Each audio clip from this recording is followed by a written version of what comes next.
Hey everybody, happy Friday. It is Friday night and most people are probably thinking about how they're going to celebrate the weekend. And I am actually thinking, oh man, I've got a lot of potatoes I need to deal with. So I'm taking you down into one of our two storage areas where we keep a lot of our food to preserve over the winter. And for the most part, they're doing pretty good, except for the potatoes. So full disclosure, you're about to see some messiness here in our basement. Here are all of my, well, there's some of my squash, but here behind me in these kind of stackable totes are all of my potatoes. I have some garlic and onions as well on the floor, and they're doing really well, but the potatoes, different story. These are the fingerling potatoes. Let's see if I can, and they're doing pretty good. There are some that are starting to sprout, but we've been eating away at those fairly regularly, and so I will come down and just bust off the sprouts. But these ones, so this is a mixture of our fingerling potatoes and then the red potatoes that we grew. I can't remember the name of them now, but like there are some pretty big sprouts. Look at this jobby. Woo! So I am actually going to can these today. I would say there's about 25 pounds there. Really what I'm going for is 7 quarts and 9 pints. That is all I can fit in my All-American canner. And so I really don't want to process any more than that, but we'll see what we get. I really don't think we're going to get that much. So the first thing I have to do is peel all of the potatoes and cube them. It says about 1/2 inch cubes, but I just make them so that they're easier to fit in the jar. So I do make cubes, but I don't really do a measurement, and you'll see here when I start to cut them. So I've got my peeler. The next thing that you need to do once they are peeled and cubed is to place them in the citric acid solution. And so on the National Center for Food Preservation website, it gives you instructions on how to mix that amount of water, that solution. And so it is 1 teaspoon per gallon of water, of cold water. So I have a 1/2 gallon here, so I'm going to use 1/2 teaspoon of citric acid in that solution, and then I'm just going to mix that up. I also have my canner ready. Each of the All-American canners comes with, well, depending on the size that you get, comes with 2 trays. This tray sits on the very bottom, and that's so that your jars don't sit on the very bottom of the canner when it's going. And then there's a second tray, so once my quarts go in, I put the second tray on top, and then I load pints on top of that, and then I put the lid on. Before you get the canner going, you need to add water, and you add about 3 inches at the bottom. So I just measure to the knuckle of my index finger, and I know that's the level. Then before I put the jars in, I'll add a splash of vinegar, and that just stops buildup kind of in the canner as it's working. And I also will add oil along the rim. So I'll give you a better kind of idea of this once we get to that part. But I also have a pot of water, bringing that to a boil because we need to blanch the potatoes once they're cubed. So there's a lot of steps kind of happening at the same time. I also have my jars. So I am using wide mouth quart and pint jars. I have them ready to go. They really don't require sterilization, but what I do all of the time is, you can see, well, maybe you can't, but just beyond that bowl, right here in the kitchen, I always have a Bernardin jar box that when my jars come out of the dishwasher after we've eaten from them, I place them in that box and they go directly downstairs upside down. So I know they're already clean, but especially when you're pressure canning, you don't need to sterilize your jars. They just have to be clean because of the process that you're using in the pressure canner. So that's one thing to keep in mind. I will put in the link in the description box a link where we bought this canner. We bought it at the Good To Go Co. It's a Canadian company. This is an American product, but it's a Canadian company. And we purchased this right at the beginning of the pandemic, and I absolutely love it. I had never even known about pressure canners until kind of that time. And I don't use it all the time because when you do use it, you make a ton of food, but it is so great for preserving food for a long period of time and making it shelf stable. This is the website for the National Center for Home Food Preservation that I use for most of my canning and food preservation projects. And so if you click on the link, which I will include in the description, you can see that it includes canning, freezing, drying, curing and smoking, fermenting, pickling, jam, jelly, and just storing different types of food.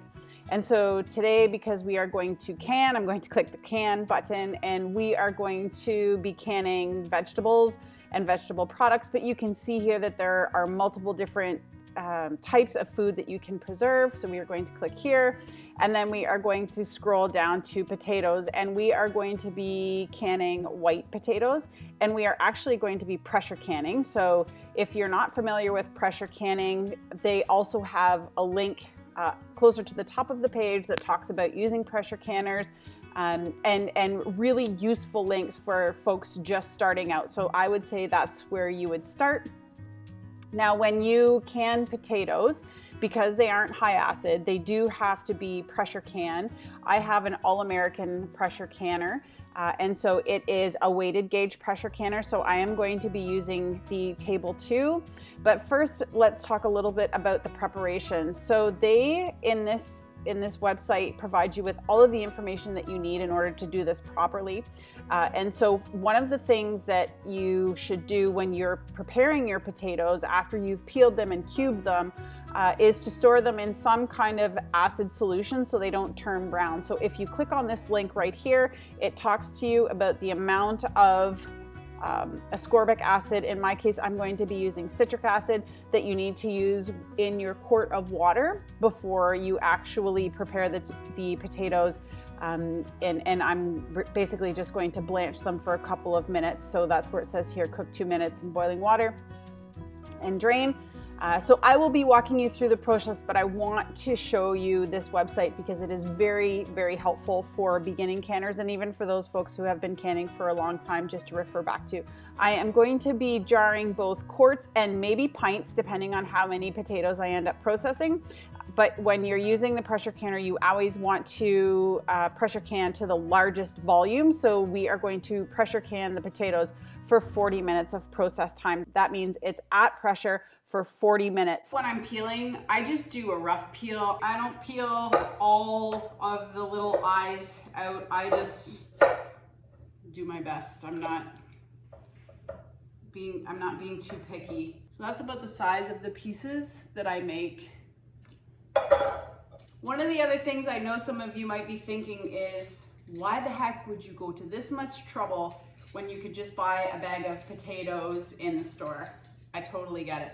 And actually, we never used to be, and we still really aren't huge potato eaters. However, it's really cool to be able to not go to the grocery store for a really long period of time, and I mean really long. 1 month at least, if not 2. And I bet you, I haven't been keeping track because I really wasn't thinking about it, but I haven't spent probably since September, I would say, I haven't spent more than $300 on groceries, and that's pretty good.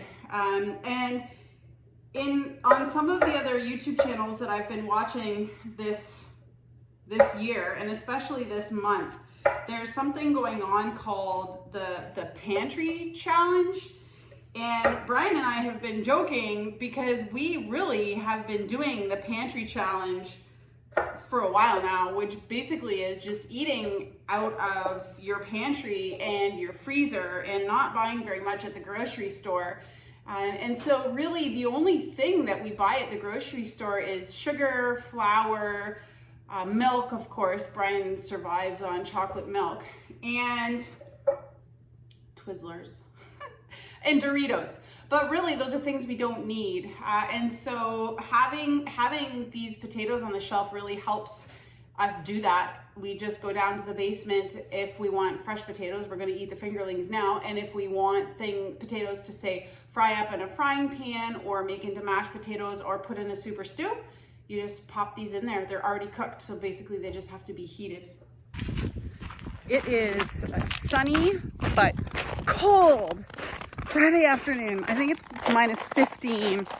And I'm just taking the potato scraps out to the girls. Hi, chickies. Whoa, you heard me coming. Hi. You want some potatoes? I don't know. I don't think I've ever given these to you before. Sorry. There, what do you think? That was a job, peeling and cutting all of those potatoes. We got 2 big bowls of potatoes, and these are still soaking in the citric acid solution. And actually, as I was just about to finish peeling, I remembered I wanted to make some venison meat pies, which I needed 8 or 9 medium potatoes for. So I held back a bunch so I could do that coming up here in a couple of weeks, because we only have 1 meat pie left in the freezer. So that's really good timing. So I'm just gonna drain these 2 bowls, rinse the potatoes, and then on the stove I have a pot of boiling water, and I'm going to blanch these for 2 to 3 minutes. All that does is extract the starch so that when you can the jars, they look a little bit prettier and there's not as much starch in the jars. But even if there is, it's no big deal. When I go to cook them, I just dump them in a colander, hose them off or spray them off, and away you go. So no big deal. Okay, now I'm just going to add the potatoes. And because the water's boiling, I'm using my little scoopy. Oh shoot. That's a pretty full pot of potatoes. Once the potatoes have blanched, I need to put them in the jars, and then I need to add boiling water or really hot water to the jars. So what I'm gonna do now is start my kettles boiling so I have hot water to add to the jars. While I wait for the potatoes to blanch, I'm also going to add the salt to the jars. This is an optional step. We like the flavor. I don't like it too salty, so I put almost a full teaspoon, but not quite, so 3/4 of a teaspoon in the quarts, and then just under a half teaspoon in the pints.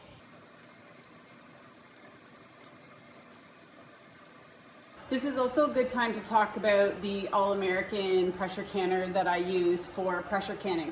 There are cheaper versions called Presto canners. I've never used one. I have no idea about how to use them, but if you're not in the market or don't have the budget for the All-American, then a ton of people use Presto canners as well. So they'll work just as great as the All-American. So as you can see, there are kind of these screw down latches that hold the lid on, and the canner also comes with this little weighted gauge. And so when you're looking at the food preservation website, it will say either a dial gauge or a weighted gauge, and that's what this is the weighted gauge. And on the gauge, I'm not sure if you can see, where's the thing? There's a 5, a 10, and a 15. And that corresponds to your location and where you are above sea level. So depending on where you are, you need to go online, search your location, and see how far above sea level you are. I am at or under 1,000 feet above sea level, so I use the 10-pound pressure. So when I put this on, I put it at the 10 mark. This is the canner lid, and it does have a pressure gauge on it, and so I'll show you that once we start canning. But this is the vent. So once we put the lid on, we have to vent it for 10 minutes, so I'll show you how that works. So a couple of things that I have to do before we even start canning. The first thing I do is check to make sure that the vent is clear. So the way I do that is just to look through it. So I'm just looking through to make sure I see a complete circle, and that's the way I know it's not plugged or clogged.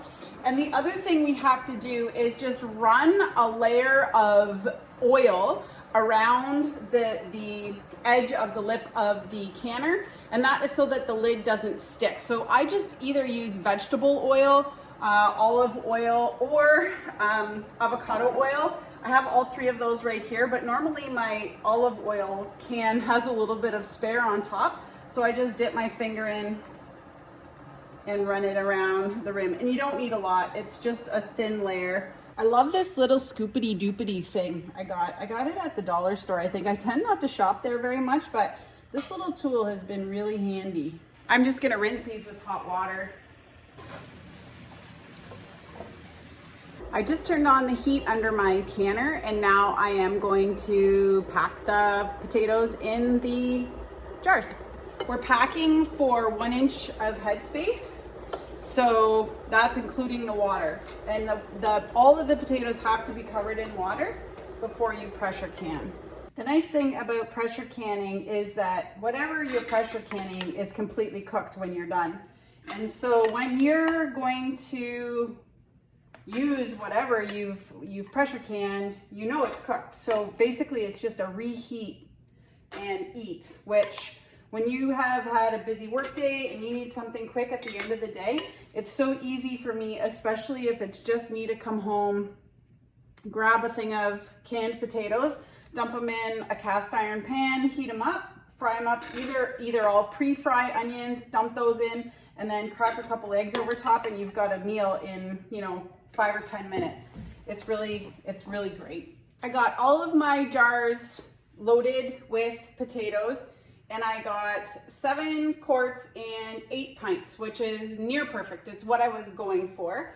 And so now I'm just going to use this little Headspace tool just to make sure I'm close to 1 inch, which is resting this step of the tool on the edge of the jar and just making sure that I'm not over. And I'd rather have less than more in this scenario. You don't want to be much over the 1 inch Headspace. So I just go through and make sure I'm close. And then I have boiled water in both of my kettles. And I'm just gonna fill to the rim, that 1 inch mark. If you fill it over the 1 inch mark or the required Headspace, there's a better chance of you not forming a seal in the pressure canning process. So it's important to try and follow that guideline. So the next thing we need to do is get the air out. You can do that 2 ways. Either burp the jar by tapping it on the counter, or just by using the other side of this tool. And by doing that too, I can kind of get a better idea of my 1 inch Headspace. But you just run that tool kind of in and around the jars, and that knocks any bubbles that could be trapped under the potatoes to the top. Okay, so the next step I'm going to do is I'm gonna put a dash of vinegar in my pressure canner, and that just stops any kind of buildup on the canner itself. And then I'm gonna wipe the rims of the jars, and that just takes off any potato bits. It also helps me to feel when you're doing this for any kind of cracks or imperfections in the jar. I've found a few of those before, just from jars being used multiple times. They get little chips and stuff. And so doing this helps you catch that before it's too late, or before you ruin all of your hard work. I haven't washed anything, I'm just putting the lids on.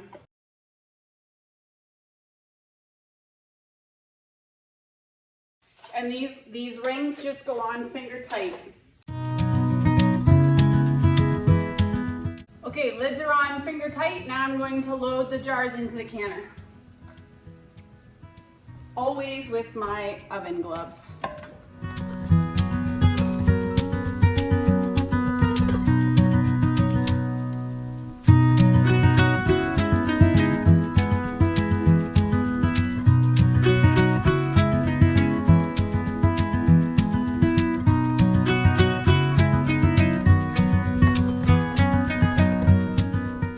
Right here on the canner, there is a little notch.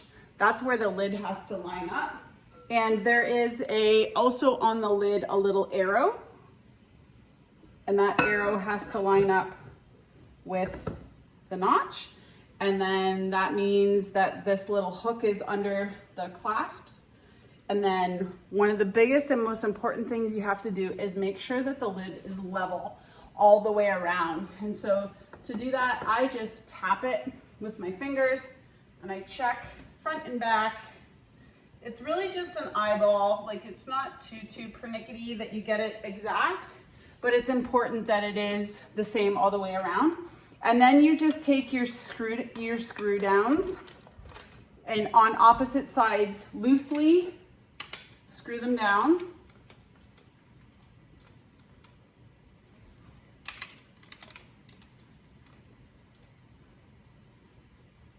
And then crank them opposite all the way around. And I usually do it twice, just to be sure. Now, we wait. We have to wait till the pressure canner starts to vent, which will happen right here. I'm trying to get the steam, there it is. Okay, so you can see the steam. So we have to set a timer for 10 minutes. We have been venting for 10 minutes, and so I am ready to add the weight. I'm going to set it for 10. And then I'm just going to let this build pressure. And if you watch the gauge, you'll see it start to climb, and that is because the weighted gauge is on now. So it's holding the steam inside the pressure canner to allow the pressure to build up. And that is the beauty of pressure canning, is that it is canning at a higher temperature than you can ever get in a water bath canner. And that's why we use this method for low acid foods.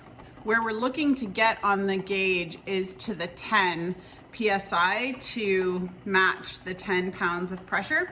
And so once we reach the 10, this little weighted gauge will start to jiggle. And we need to keep that jiggle through the entire 40-minute process for these potatoes. And that is according to the National Center for Food Preservation, for Home Food Preservation. And if for some reason you walk away and you lose your pressure, then you have to start from zero. So it's really important that you monitor your temperature on your stove, whether it's a gas range or an electric range. You have to make sure that you stay within that 10 pounds pressure. You stay at that 10 pounds pressure the entire time you're canning and you're timing your processing time. Okay, so you heard it. You heard it first, the jiggle. We've reached our 10 pounds of pressure on the gauge, and my weighted, there you go, the weight's just starting to jiggle.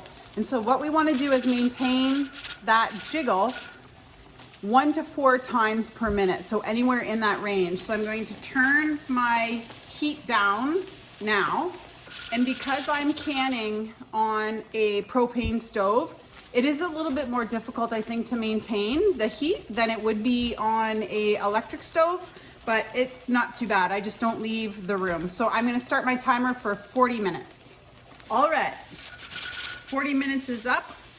I'm going to turn off the heat under the canner, and then we have to wait until the gauge reads 0 to safely take the lid off. So that process takes some time. I'll come back once it reads 0, and we'll take the lid off and take the cans out.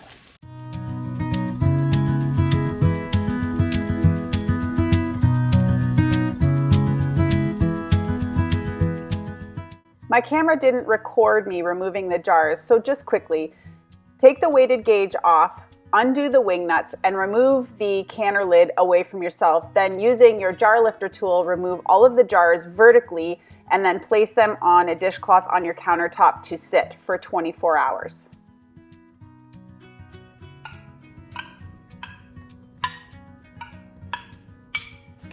I just got in from working outside. It's -17 in the sunshine today. Thank goodness there's no wind because it is cold. But I just wanted to wrap up the canned potato video, show you the final product. So they look awesome. They're totally cooled off. It's almost been 24 hours. The rule is to wait 24 hours. But now I'm going to unscrew all of the rings, check that they have sealed properly, and they have, if you can hold them by the snap lid and let the weight of the jar kind of be supported by the snap lid, you know you've got a good seal. I'm gonna wipe them down, throw a date on them, and put them down on the pantry. So I hope this video has helped inspire you to maybe think about getting a pressure canner or borrow one from a friend to pressure can some of the produce maybe that you grew last summer or that you bought from the grocery store that is about to kind of go bad. So this just extends the life of that food until you can eat it. Anyways, have an awesome day.